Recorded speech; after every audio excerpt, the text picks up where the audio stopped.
Hi guys, happy Sunday evening to you. Hello, how's everyone doing today?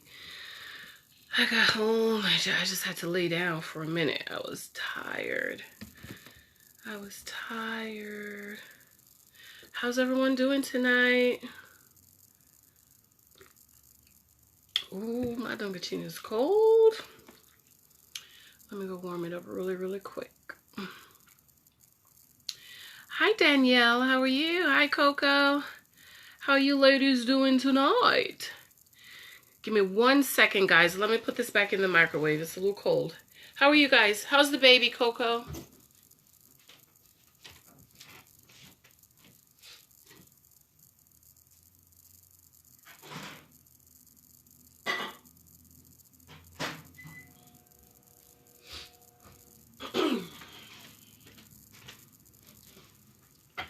Hi, Clifford. How's everyone doing tonight? I've been lazy all day. Oh, Lord. I was out. Mike and I was away for the weekend. So we had just gotten home. Hi, Victoria.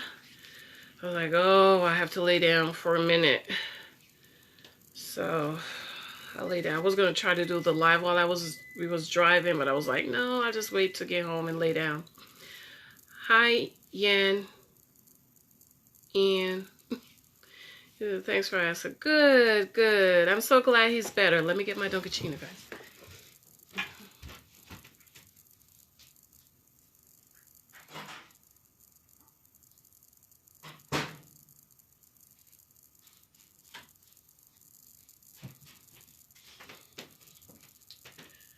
I'm back. Hi, Casina. How are you? When can I get you to join me in the studio? Oscars are on now. I'm not sure. When do you want me to join you? What are we going to talk about?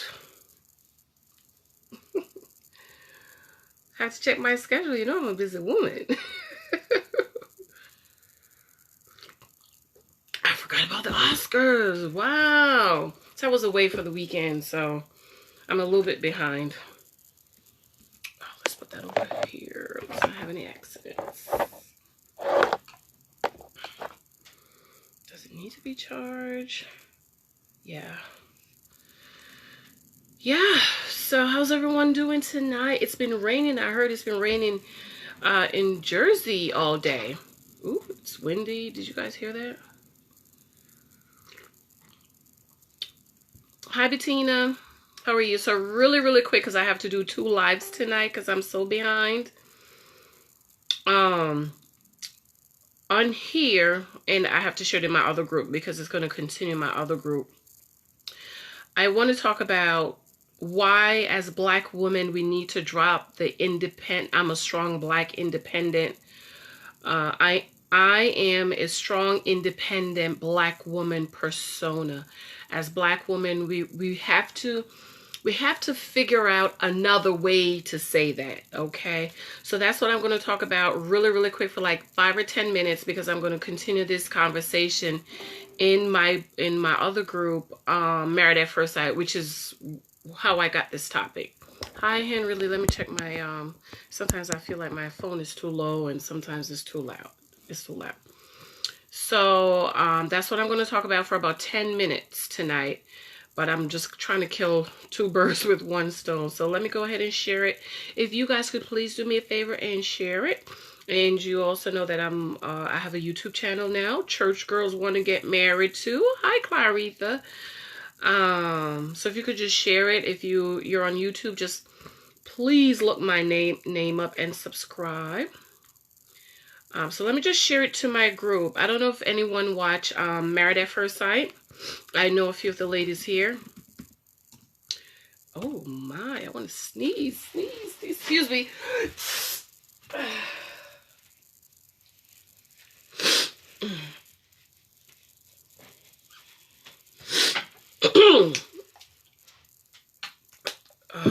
Getting over a sore throat. Hi, Nicole. Oh Lord, I don't think she's on. Let me tag her.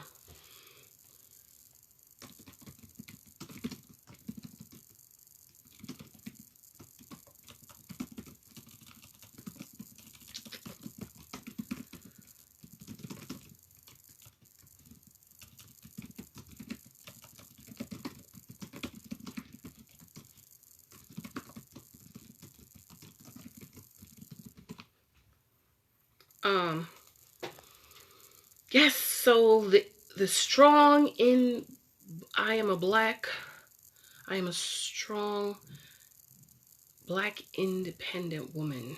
How we need to drop that persona, especially if we're single and we want to be married and we're trying to find a prepared man who is willing to take over that part of our lives. He's ready to prepare to provide for us and take care of us. So to him, it doesn't matter. The only man that matters to is if he need help. He's looking for somebody to take care of him. He's, you know, a homosexual. He's looking for somebody to take care of him. So yeah, he needs a strong, independent Black woman. But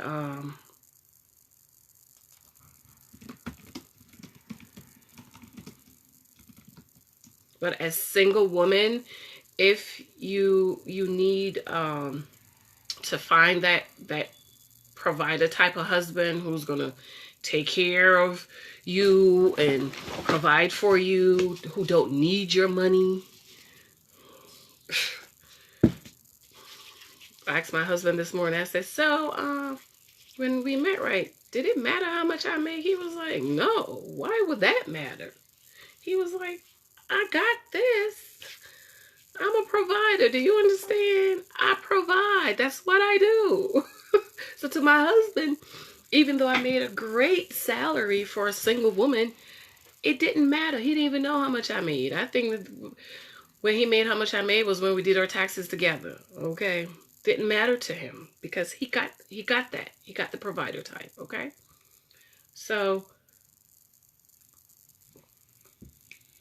that's why I want to talk about that really quick. So please share if you can.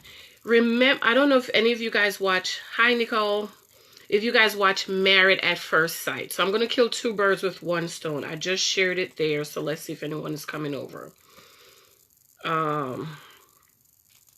Married at First Sight.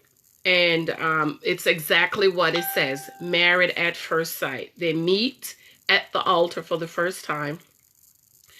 Experts. Hi, Vincent. Experts. I know that's right. That's the kind of husband I'm waiting on. Right. They meet for the first time at the altar. Yes. The groom is there. The bride walks up. And that's the first time they meet. Married at First Sight. Okay. I've watched it since season 1. I love it. I couldn't do it because I'm too picky.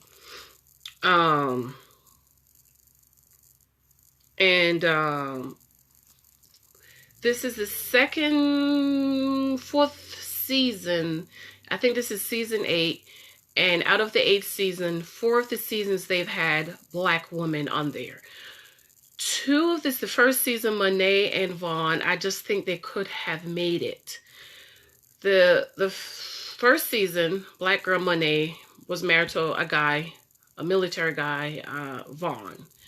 And then this season, Jasmine, who says she's an independent Black woman, is married to another Black guy, Will, she's the breadwinner, okay? According to Dr. Cal, which I'm very surprised he matched them because I'm sure she was clear that she wanted a husband who was a provider. And Will is not a provider because she makes a whole lot more than he does because Pastor Cal said, well, you know, you're the breadwinner. So, well, Jasmine said when they were talking about household responsibility and expenses and stuff like that, that she said, I am an independent Black woman, but she wants a provider. Everybody came down on her. Oh, she says she's an independent Black woman, but she wants traditional roles, as if to say a woman who have worked hard, taking care of herself, provided for herself, is doing her thing, has her own home, has her own money, doesn't or can't desire a man who is the provider, right? As if that's what they're saying. Oh, let me tag him. That's what they're saying. And everybody kind of jumped down on her And I'm like, well, wait.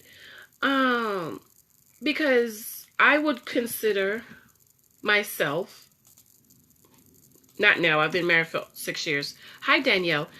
An independent black woman. But I didn't lead with that. And I don't like the word lead. Okay? I didn't lead with that. And to me, you all know I'm a word person. So when you say a word, I'm going to put it under the microscope, break it down, define it piece by piece, and put it back together and get the definition. So when I hear the word independent, I'm thinking, I'm from Jamaica. We gain our independence from England. So we are independent. We stand alone. When I hear, and I'm working on this about the independent black woman, when I hear a woman says, or a person, they're independent, to me that means she's doing her own, she's doing her stuff, she's taking care of herself, she's gone to school, or she has her own business. She's an independent black woman, she's doing it herself, but it does not mean she doesn't need a man. It just means she doesn't need just any type of man. Any type of man will not do. A build-a-bob is not going to do it. A build-a-male is not going to do it. A fixer-upper is not going to do it. A homosexual is not going to do it. For an independent woman who's doing it all on her own for herself, she wants somebody who's going to come in and who's going to take over that role in her life, right? That's last week, Saturday, I spoke about submission, how submission means to come under. And so I also said, I think the church have done an injustice on teaching on submission, because they made it sound that submission is do what the husband says. He wants you to get up 2 o'clock in the morning, make a steak dinner, you get up. He wants you to run to the store 10 times for the day, you run to the store 10 times for the day. He wants you to flip over, you flip over. He wants you to swing off the shaft, that's what you do. They defined it as submission is doing what the husband, everything he says. But that's not what submission is. It means to submit yourself, come under his vision. That's why I encourage my church sisters, my sisters, you have to be careful who you marry. Because when you marry a man to submit, you're submitting to his vision. You need to ask him, what is your vision for your life? Because that's what you're submitting to. And I said last week, a lot of wives have a problem submitting because they don't know what they're submitting to. They don't know where they're going. Where are we going? What's the vision? How are we going to get there? Right? And so a lot of women now get into this position where, hey, Emmett, where they have to lead. Jesus talks about the blind leading the blind. So here's your husband. He's the leader. You're supposed to submit to him, but he's blind. And so for her sake, for her husband's sake, and for her children's sake, a lot of women take over that role. Okay? Now, my thing is, though, if the man is a real leader, he's going to lead. Okay? I don't have to take over the leadership role of my family. My husband is a leader. I wanted a leader. I've been on my own since I was 16 years old. My husband had to be a leader. My husband had to be a strong man. My husband had to be a man of means, not a build-a-bob, not a struggle male, not somebody I need to make. I talked about Polly the Potter. The Lord gave me Polly the Potter. How women are making men. You are making them into what you want him to be versus choosing a husband who's already what you want him to be so that he can lead and he can be the example that you need. I also talk about how you judge a man based on his life up to now. What has he done with his life? I heard Steve Harvey say something powerful. I'm kind of upset. I didn't think about it. Woman asking about, man wants you to offer to pay, and she's offered and they all accepted. And he was like, wait a minute now. If he can't buy you a plate of food, how is he going to take care of a wife and a family? How do you turn your life over to a man who don't want to buy you a plate of food, can't buy you a plate of food? He needs you to help him to pay for the plate of food. That's powerful. Okay? So when a woman says she's a strong, independent black woman, that's why I'm trying to tell my sisters, don't say that anymore. Jasmine said it and they ate her alive. Now because she says she wants to provide a husband who's a provider, even though she's a high earner, she makes a lot of money. You know, they're, oh, she's controlling. Oh, she's demanding. Oh, she has an attitude problem. And to me, it's not that she has an attitude problem. It's, hi, Jacqueline. It's just that she has worked hard to get to where she needs to be. And she's not about to pick up a man that she has to help. Come on, baby. Like your son, like I have to do with little Michael. You know, come on, Michael, come on, we have to go. Come on. And he's walking out the door and he's on his tablet or he's dragging his feet. I have to pull, hi, Penny Love. Hi, Taker. I have to pull him. No, we're not supposed to do that. That's why God gave me Polly, the Potter, how a lot of women are making their men. Come on, baby. You can do it. You can go back to school. You can get this job. You can do it. And for Jasmine and for myself and for a lot of women I know, that's not what we want. We don't want a man that we have to make and build and mold. We don't want build-a-bobs. We don't want fixer-uppers. We don't want build-a-males. We don't want homosexuals. We don't want any of that. Any of that. We want a prepared man. That's what God gave me. Jesus said, I go away to prepare a place for you. And when I return, when I'm done, I'll come back for you. So if Jesus is preparing a place, our husbands need to be prepared. Notice in the Garden of Eden, God did not give Adam a wife first. He gave her a job, and God gave me a powerful revelation on Adam and Eve. Y'all been blaming Eve all these years. It's not Eve, y'all. It's Adam. Okay? God gave Adam a wife after Adam. He told Adam, tend to the garden. Keep the garden. Take care of it. Then Adam named all the animals. All these animals you see, Adam named them. He named all the trees, all the fruits. Okay, Adam was doing all of that. After Adam became an established man and a prepared man, how to be faithful to tend in the garden, then God gave him Eve. And what did Adam say? He said, whoa, man, woman, she's bone of my bones and flesh of my flesh. That's after he did all of that. I'll have a love-hate relationship with Laban, but I have to give Laban his respect. Bible says give respect, give honor where honor is due. When Jacob came and wanted to marry Rachel, Laban was like, hold up. How you gonna take care of her? You can't take care of her. You don't have anything. Jacob had left his homeland because his brother Esau wanted to kill him. Jacob stole Esau's birthright. But if we really look at the scripture, God had already spoken the word that the elder will serve the younger. So God already gave the word that Jacob would get the blessing. Even though Jacob didn't have physical, material things, Jacob had the blessing, the anointing upon his life. So Jacob said, you know what? I'm going to work 7 years for this woman I love. He had to work 7 years to establish himself in, I don't remember where. Was it Paran? I don't remember where. I have my Bible here. Jacob had to work it's a new Bible. I try to get a new Bible over here. Jacob had to work 7 years to establish himself, to show himself faithful before Laban could give his daughter Rachel to him. So it wasn't because, oh, I love her and I want to marry her. Laban was like, but baby, you can't take care of my daughter. Where you going to live? How you going to feed her? So for 7 years, Jacob worked. And the Bible said those 7 years seemed like a few days because he loved her. Unfortunately, Laban tricked him, gave him Leah. But this speaks to a lot of my sisters in the church. This is why God gave me church girls want to get married too. We're sitting up in the church. I spoke about this last week. I was a church girl. Evangelist Breedlove is on here. We came from the same church. She's my big sister in the Lord. We're sitting up in the church every day. Every time the church was open, I was there. Every time they need somebody to clean the church, me. You want somebody to teach? Me. I taught Sunday school Bible study. I preached Sunday morning. I serve communion. I clean the toilet. I bring the bishop the water. When my father church moved, I went to another church and I did the same thing. I didn't clean. It was a bigger church and they had a custodian. I taught Sunday school. I taught Bible study. Every time they need somebody there, I was there. The whole time I wanted my husband. I was praying and believing God for my husband.